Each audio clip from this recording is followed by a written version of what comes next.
Le club, c'est aujourd'hui 130 adhérents, c'est-à-dire 130 chefs d'entreprise. Nous ne sommes que des bénévoles. Donc les actions du club sont principalement axées sur le travail des commissions. Nous avons beaucoup de commissions, nous en avons 8, et qui rendent compte tous les 2 mois, lors de plénières, aux membres du club de tous les travaux engagés.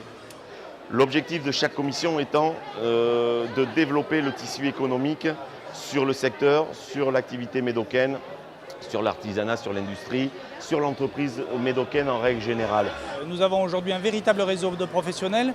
Nous sommes capables à partir de notre pépinière d'entreprise, nous sommes capables d'aider les jeunes entrepreneurs à se créer et donc de servir de tuteur à tout un tas de jeunes gens et de jeunes entrepreneurs qui veulent réussir aussi dans le Médoc. Il y a une commission de 4 personnes qui m'ont suivi tout au long de cette année et ils m'ont apporté conseil, soutien moral, ils m'ont aussi dirigé vers des personnes compétentes, etc.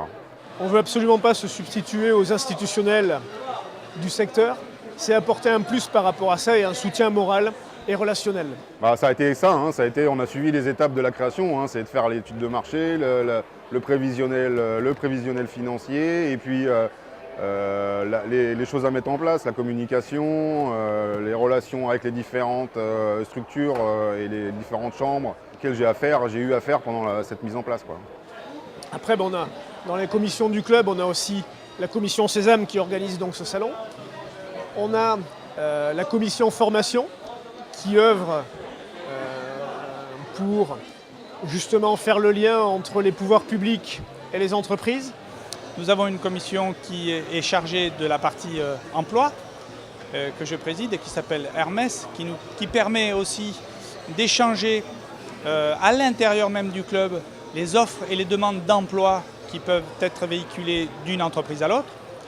Personnellement, je m'occupe de la commission géolocalisation. C'est une commission qui, à ce jour, a recensé l'intégralité des zones d'activité à l'échelle du Médoc, qui permet de savoir exactement où sont ces zones d'activité sur chaque commune, quelles sont les superficies de ces zones d'activité et quels sont les lots disponibles sur ces zones d'activité. Je fais partie du Club des entrepreneurs du Médoc depuis maintenant 3 ans.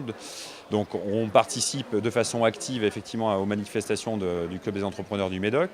On se rapproche du Club des entrepreneurs du Médoc aussi pour se faire connaître et pour connaître aussi les forces vives économiques qu'on a dans le Médoc, parce qu'on a des compétences partout dans le Médoc et on a des gens qui sont aussi compétents que dans les grosses cités urbaines et dans les grosses métropoles. Nous, on sera toujours du côté de la création d'emplois et de la sauvegarde du territoire.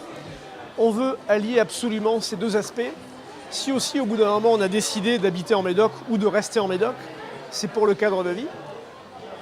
Mais on n'est pas utopiste.